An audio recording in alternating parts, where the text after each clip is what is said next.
Gobierno sin voz. Algunos gobiernos se recuerdan por lo que hicieron, por todo lo que permitió. Escrito y narrado por Mario Calzada Gómez. Todos los derechos reservados. Prohibida la reproducción total o parcial sin autorización escrita del autor. Prólogo. Hay épocas en las que los países no se gobiernan, se fingen. Se alzan con discursos, se sostienen con pactos y se hunden sin que nadie dé la orden de naufragar. Esta es la historia de uno de esos tiempos. Una época en la que la figura del presidente dejó de ser un hombre y se convirtió en una excusa viva, sostenida por firmas falsas, lealtades compradas y silencios distribuidos como moneda. Un periodo donde el poder no se ejercía, se actuaba, y donde las instituciones ya no representaban a nadie, salvo a sí mismas. Gobierno sin voz no es solo una novela, es una memoria disfrazada de ficción, un espejo incómodo, un testimonio con nombres cambiados para proteger la vergüenza colectiva. Aquí no hallarás héroes, porque los que intentaron decir la verdad fueron silenciados, y los que sobrevivieron lo hicieron a costa de perder la fe en todo, incluidos ellos mismos. Esta obra nace del miedo, pero también de la necesidad de no permitir que el olvido borre lo que nunca se debió permitir. Porque si el poder es capaz de transformarse en sombra, la literatura puede encender la lámpara que revele su forma. Este libro no busca venganza, tampoco justicia, solo memoria. Y si al cerrar la última página el lector se pregunta si esto fue real, habremos cumplido el objetivo. Porque lo verdaderamente peligroso no es lo que ocurrió, sino lo que en su nombre podría volver a repetirse. Parte 1. El ascenso del usurpador. Capítulo 1. La noche del discurso. Pájaros de papel en una noche sin estrellas. La lluvia no detuvo a nadie, era más bien parte del espectáculo, como si el cielo mismo hubiese decidido llorar esa noche. No por tristeza, no por emoción, sino por advertencia. Miles se apiñaban en la Plaza del Sol con banderas improvisadas, camisetas con la silueta del nuevo líder, pancartas manchadas de barro. Muchos llegaron desde otras ciudades, durmiendo en buses destartalados o al pie de las estaciones. Esperaban la revolución prometida, aunque no entendían bien qué forma tendría. En el escenario, Silvio Romero alzaba la mano izquierda como un mesías cansado. El micrófono recogía su voz con eco solemne, mientras su discurso, 1000 veces ensayado, recorría la plaza y los televisores de todo el país. Hoy no gana un hombre. Hoy gana la historia, la de los marginados, los olvidados, los nunca escuchados. Los aplausos se interrumpían constantemente, no tanto por el contenido, sino porque el pueblo quería aplaudir. Quería sentir que a partir de ahora la pobreza tendría sentido. Detrás de Silvio, Catalina Ávila mantenía la sonrisa imperturbable de quien ha aprendido a posar. No era amor lo que la mantenía junto a él, era cálculo. Sabía que aquel escenario le pertenecía, pero también intuía que sería su propia prisión. Un camarógrafo enfocó su rostro. Catalina miró de reojo y ajustó el cuello de su abrigo. Sabía que su marido hablaba de esperanza, pero esa mañana él no había podido pronunciar una frase coherente sin titubear. «Tienes los ojos rojos, Silvio», le dijo ella antes del evento, sin que sonara a preocupación. «Es la emoción, o tal vez el viento», respondió él sin mirarla. Ella no insistió. Sabía que no era el viento. Sabía, como todos en su círculo íntimo, que Silvio no había dormido, que su comportamiento errático, su falta de puntualidad, su discurso confuso de la madrugada eran síntomas ya reconocibles. Otra vez, desde una tarima lateral los ministros designados observaban en fila. Julián Ospina revisaba su celular con disimulo. No escuchaba el discurso, escuchaba los mensajes que le llegaban de un número encriptado. Plan Centauro, activar fase 1, ya. Amadeo Barreto, embajador recién nombrado, no ocultaba su sonrisa. Él conocía el secreto, conocía los pactos, sabía lo que se había pagado y cuánto. Aunque ni siquiera él sabía quién había pagado más, si el país o su conciencia. En una habitación oscura, a varias cuadras del acto, Carla Monroy observaba la transmisión con una libreta en la mano. Era periodista, pero no una más. Había cubierto guerras, narcos, caídas de gobiernos. Y sin embargo, algo en ese discurso le helaba la espalda. «Está temblando», dijo en voz baja. Su colega, un camarógrafo veterano, la miró sin entender. «¿Quién?» «Él, Silvio. No es por emoción, está temblando porque ya sabe que esto es una jaula». Carla cerró la libreta. Sabía que esa noche debía escribir, pero no sobre lo que se dijo, sino sobre lo que se ocultaba. Una historia no empieza en los aplausos, sino en las grietas que intentan taparlos. En las redes sociales, miles replicaban fragmentos del discurso. Videos de TikTok, memes, frases fuera de contexto. Algunos lloraban de emoción, otros gritaban fraude. Pero todos, sin saberlo, estaban alimentando la maquinaria de control que ya se había activado. Afuera del Palacio Presidencial, un grupo de contratistas esperaba ser llamados para tomar posesión. Muchos no sabían qué harían.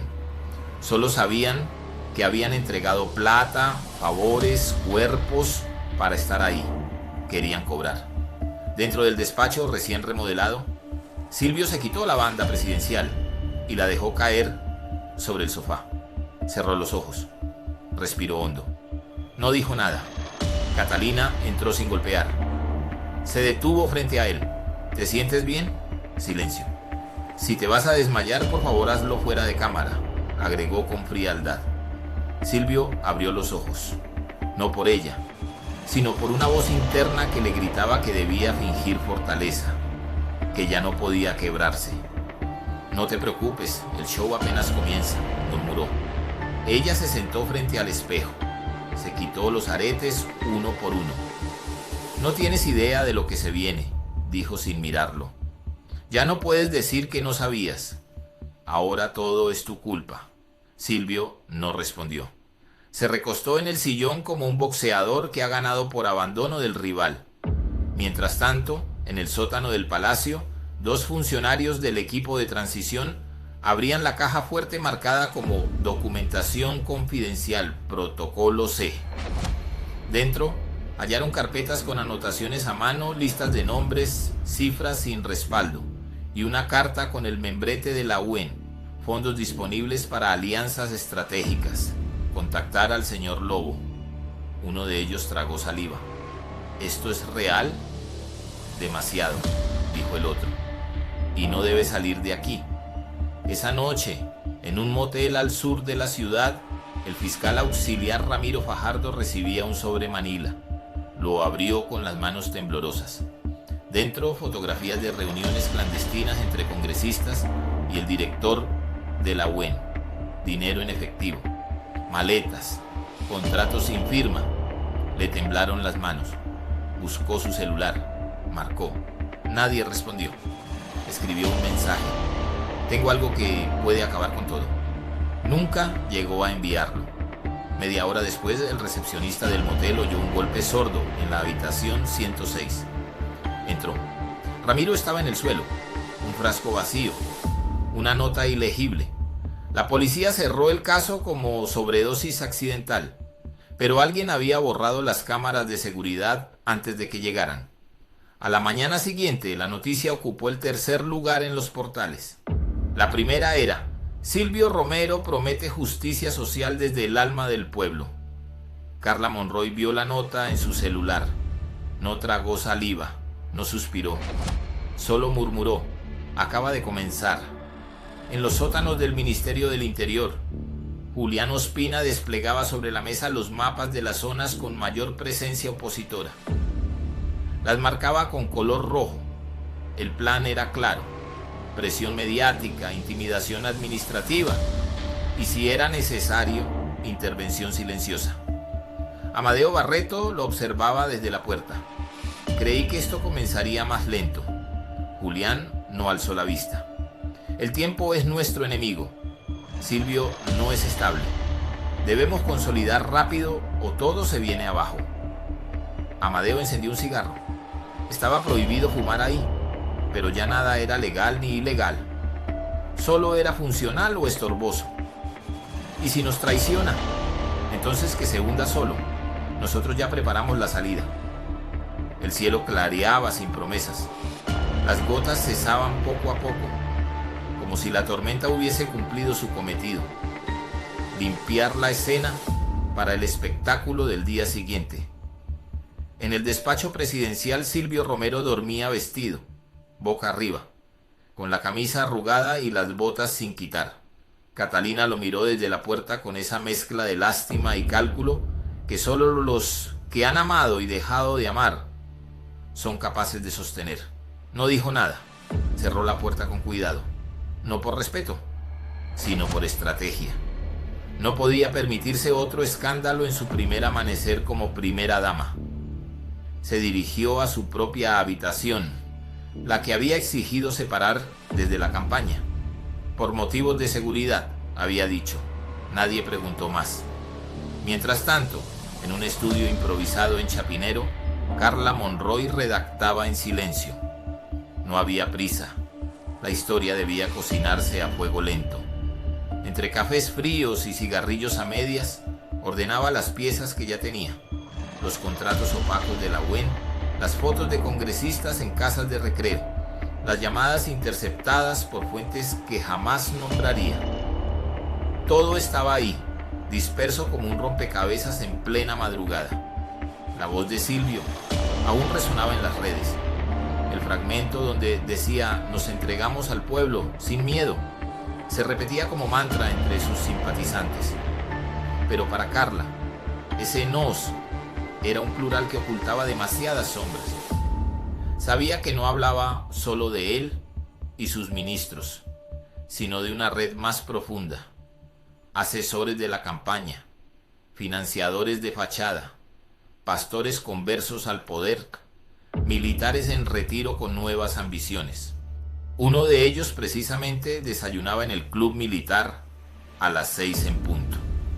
No era un hombre de prensa ni de actos públicos, pero su firma aparecía en un anexo confidencial de lo que se había denominado en círculos cerrados como Plan Centauro.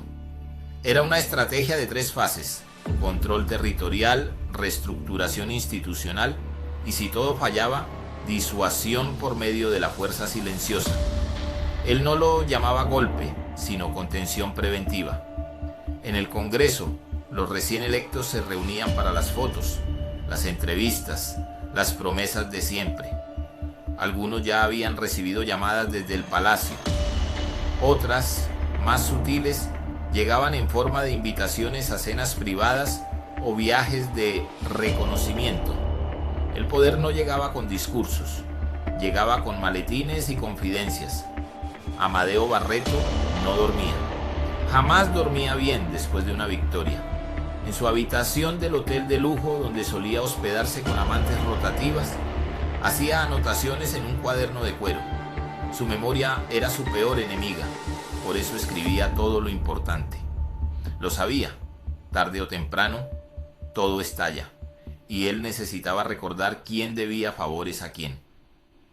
Una de esas deudas se llamaba Laura Santamaría. Ella sí dormía, pero con un teléfono sobre el pecho y otro debajo de la almohada. Había dormido así desde hacía meses, como una espía en zona enemiga. En sus sueños, a veces sin rostro, aparecía la figura de Catalina Ávila hablándole en clave. Desconfiaban una de la otra. Se necesitaban, se temían, se estudiaban a la distancia. Catalina sabía del cuarto de guerra. Sabía que había una oficina sin nombre, donde Laura y Julián Ospina tomaban decisiones sin consultarle nada a Silvio. Ese era el juego.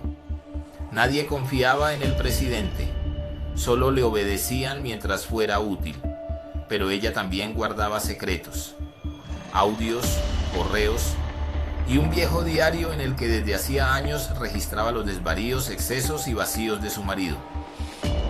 Unas páginas estaban escritas con rabia, otras con dolor, algunas con un odio mudo que solo las mujeres silenciadas son capaces de acumular. Catalina no era una víctima, era una sobreviviente y también sabía esperar. Esa mañana, antes de salir al acto simbólico de posesión ante las comunidades ancestrales en un parque del sur, Silvio recibió una llamada que lo dejó inmóvil. No contestó, solo miró la pantalla. Matías, su hijo, su mayor dolor, su espejo maldito. No hablaban desde hacía semanas. La última vez Matías le gritó que todo era una farsa, que se había vendido al sistema, que su discurso de justicia era puro papel mojado. Nos criaste con hambre para después darte festines de poder, le dijo. Silvio no respondió, solo colgó y se encerró 3 días. Ahora, en su primer día como presidente formal, Matías lo llamaba. Silvio no respondió. Guardó el teléfono en un cajón. Tomó un sorbo de vodka oculto en una botella de tónico. Respiró. Ensayó una sonrisa frente al espejo. Luego salió, como quien se lanza a un abismo con el traje de gala. En la comitiva que lo esperaba, todos fingían entusiasmo. Nadie mencionaba la muerte del fiscal Fajardo. Nadie hablaba del sobre nada con fotografías. Nadie preguntaba por qué el secretario jurídico había renunciado esa madrugada sin explicación. La consigna era clara. El gobierno empezaba sin mancha. Todo lo demás era pasado. O peor, era rumor. Pero el rumor es una bestia paciente. En una oficina sin rótulo, bajo el edificio del antiguo DAS, 3 personas revisaban las primeras líneas del protocolo Centauro. Establecer controles informales en medios alternativos, infiltrar sectores estudiantiles críticos y monitorear redes sociales con inteligencia predictiva. El objetivo no era gobernar, era resistir. Mientras tanto, Carla escribía: no hay revolución sin traición, y aquí todos, absolutamente todos, ya han traicionado algo. Guardó el archivo en un disco externo. Lo ocultó dentro de una caja de maquillaje vieja. Sabía que no podría publicarlo aún. El país no estaba listo. Pero cuando la historia reviente, alguien tendrá que recordar cómo empezó. Y empezó así, con lluvia, aplausos y una jeringa vacía en la mano equivocada. La irrupción del pastor Ismael y su rol en la manipulación espiritual del electorado. El inicio de operaciones desde la UEN. La presión a los medios de comunicación. Las primeras grietas entre los aliados políticos. La aparición de la Preciosa, una figura oculta del pasado de Silvio. La tarde llegó sin transición. Era como si el sol se hubiese negado a alumbrar con fuerza. Bogotá seguía cubierta por una bruma espesa, sucia, como si el polvo de las mentiras comenzara a caer desde el cielo. En un salón decorado a toda prisa en el Hotel El Santuario, el pastor Ismael Saade ungía con aceite a una fila de concejales del Caribe. Les hablaba en lengua, lloraba con facilidad. Entre gemidos religiosos deslizaba nombres, recordaba cifras y prometía milagros institucionales. Su iglesia se había convertido en un centro logístico electoral. Los templos eran sedes de campaña disfrazadas. Las donaciones, transacciones, la fe, mercancía. La palabra dice que el ungido merece honra. Y el presidente es nuestro ungido, gritaba Ismael con los ojos cerrados y la lengua ardiendo. Así como David enfrentó gigantes, Silvio enfrentará demonios de toga y sotana. Pero no está solo. No está solo. Los aplausos eran sinceros. O al menos eso parecía. Había llanto, histeria colectiva y un par de lágrimas que brotaban con tanta convicción como las consignas. Luego vino la entrega del aporte especial. Cada concejal debía dejar una donación semilla a cambio de un nombramiento o un contrato que se materializaría en el tiempo de Dios. Uno de ellos preguntó con algo de nervio si eso era legal. Ismael lo abrazó con ternura. La ley de los hombres es temporal, la de Dios eterna. Tú decides cuál sirve más. A pocos kilómetros de allí, en la sede provisional de la UN, Orlando Lobo recorría con calma los pasillos recién pintados. Era el nuevo director, nombrado por confianza, por obediencia, por silencio. Tenía acceso a 9 billones de pesos. Emergencias climáticas, dijeron, pero su verdadera tarea no era prevenir desastres naturales, sino prevenir desastres políticos. La UN era el banco del régimen. Desde allí se tejían las ayudas estratégicas.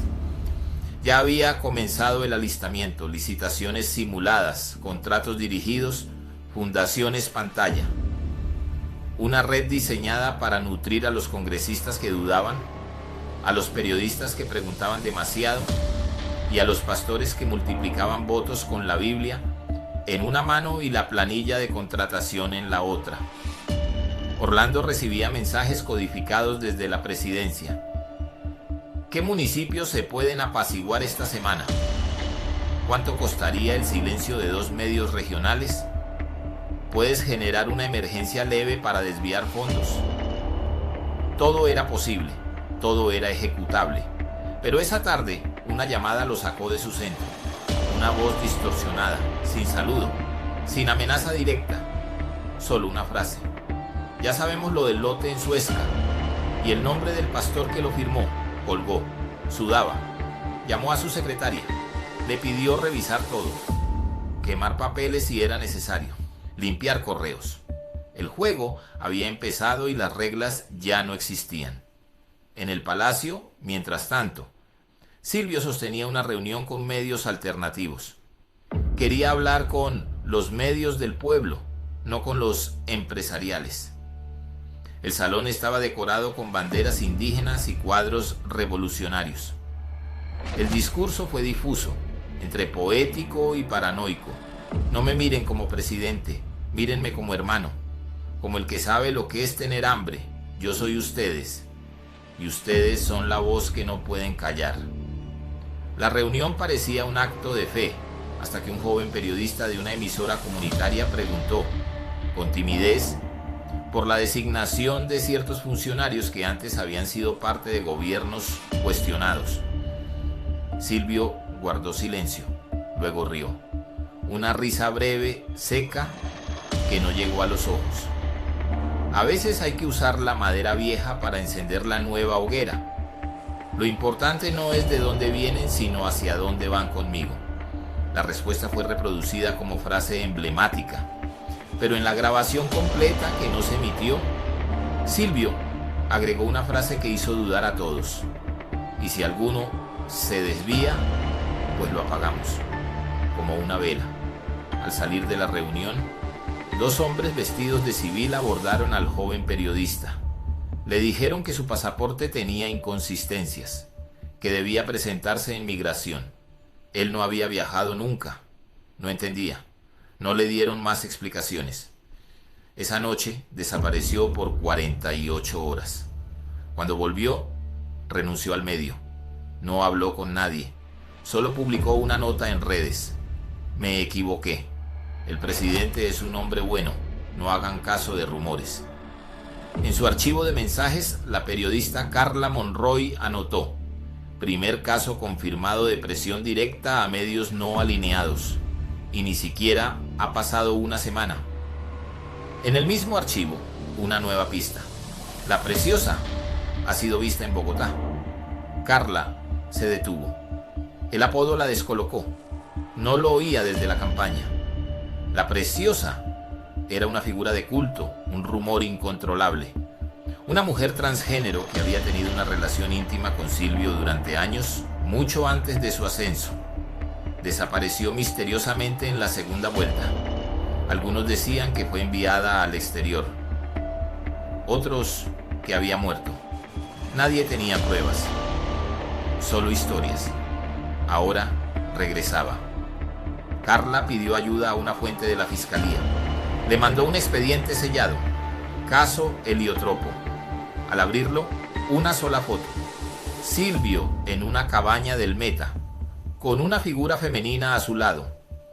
Rostro pixelado. Fecha: 3 semanas antes de la primera vuelta. La leyenda al reverso era más inquietante. Ella sabe todo, incluyendo quién financió el cierre de campaña, incluyendo los audios. El vértigo la obligó a cerrar el computador. Encendió un cigarro. Llamó a su madre. No habló de nada. Solo preguntó si estaba bien. Una paranoia súbita se le coló por la espalda. Sintió que la estaban observando desde la ventana, aunque vivía en un piso 10. No era miedo, era certeza.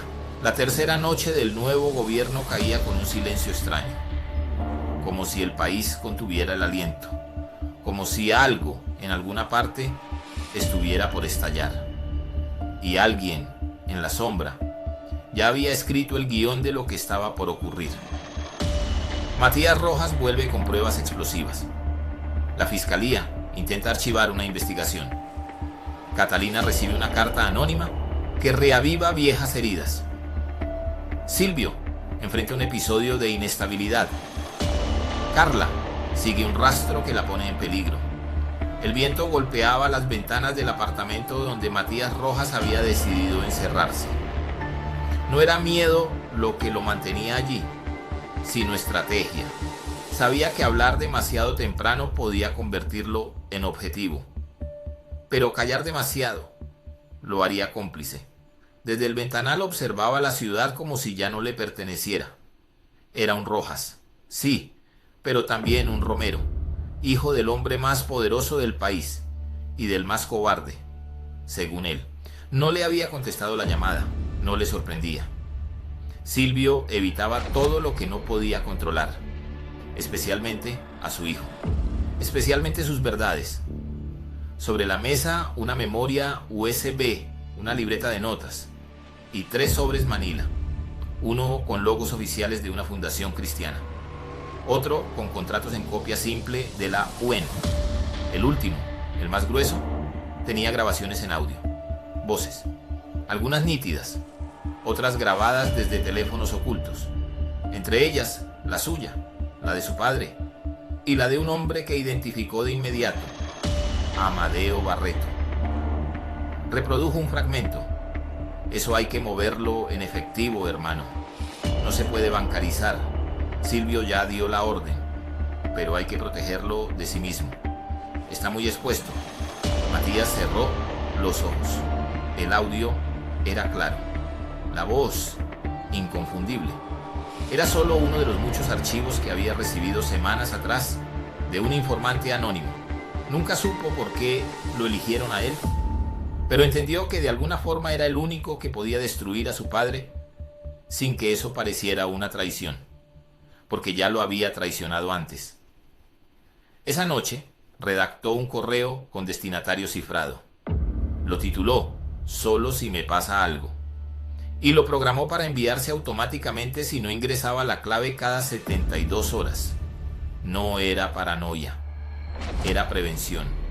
A pocas cuadras de allí, en un despacho discreto del búnker de la fiscalía, la fiscal adjunta Verónica Méndez analizaba un expediente titulado Movimientos no reportados, Región Norte.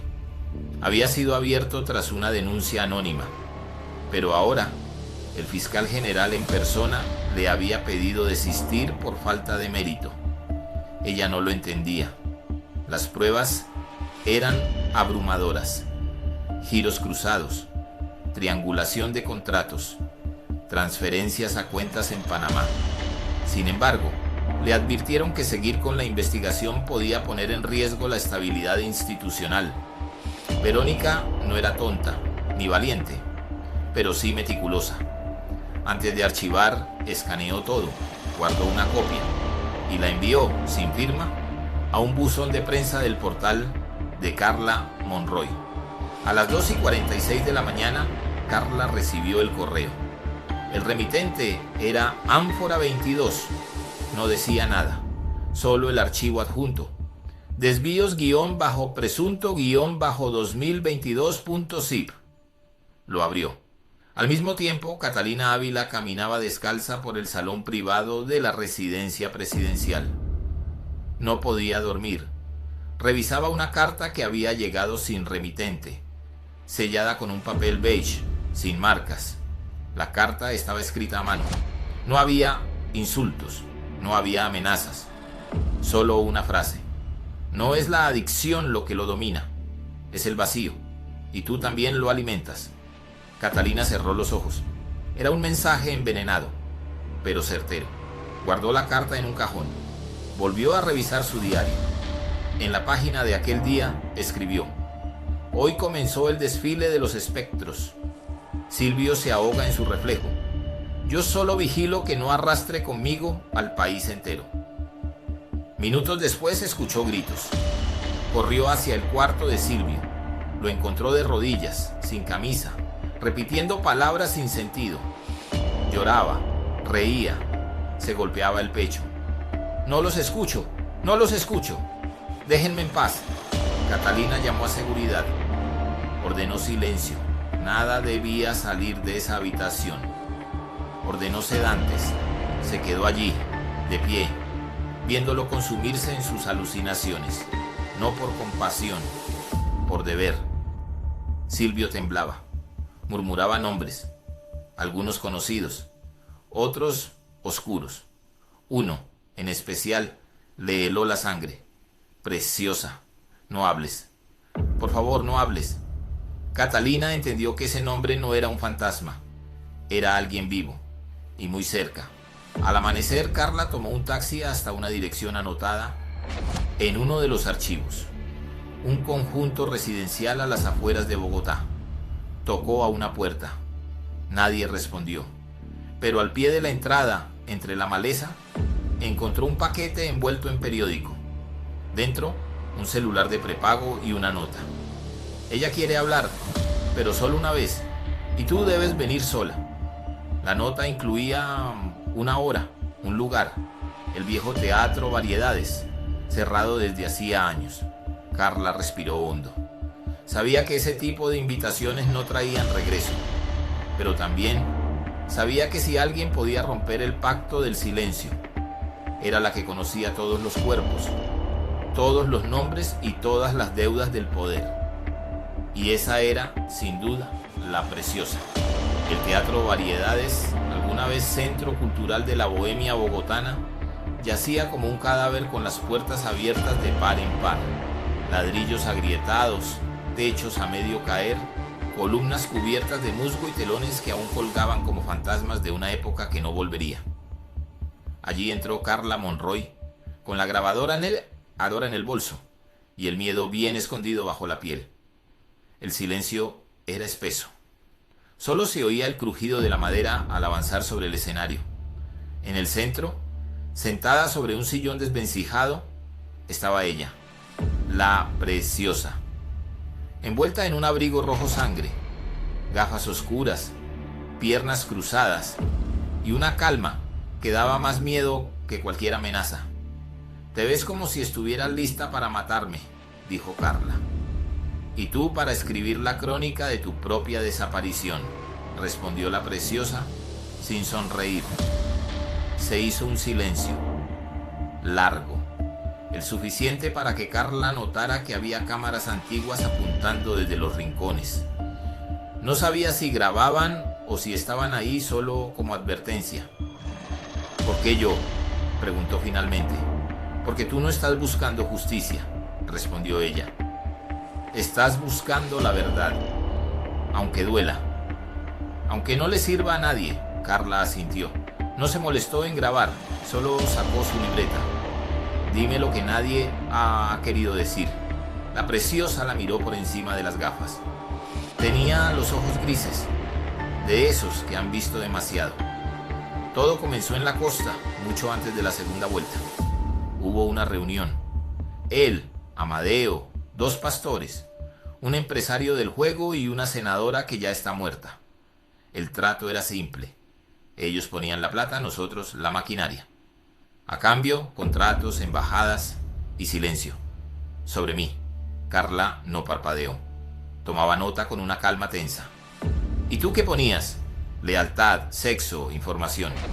Yo fui la mensajera entre Silvio y sus verdaderos aliados. Él necesitaba a alguien como yo, invisible, inmoral y dispuesta. ¿Y por qué hablar ahora? La Preciosa la miró largo, luego bajó la voz. Porque me van a matar.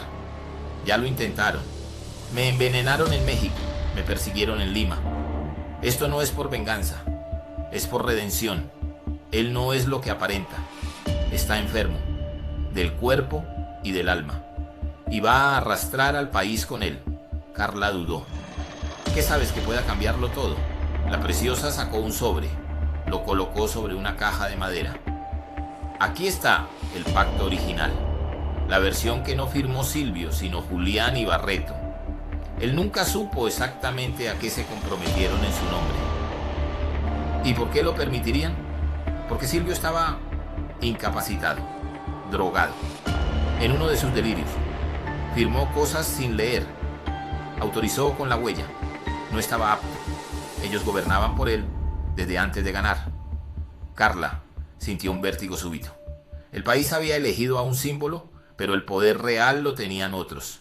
La historia no era una farsa, era un fraude. ¿Y qué esperas de mí?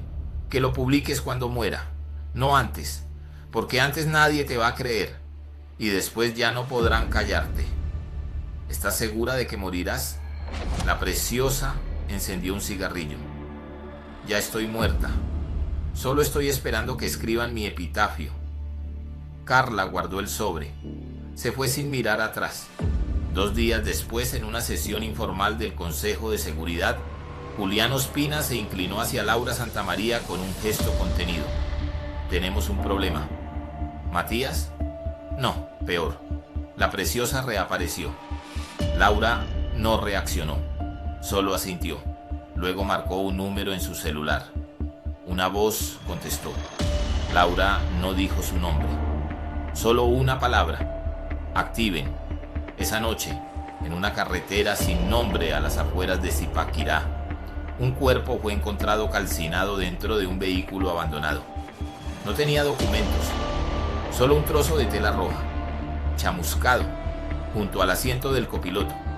El informe forense dijo: persona no identificada, muerte por combustión total, sin rastros de violencia física previa. Carla vio la noticia. No lloró, no dudó.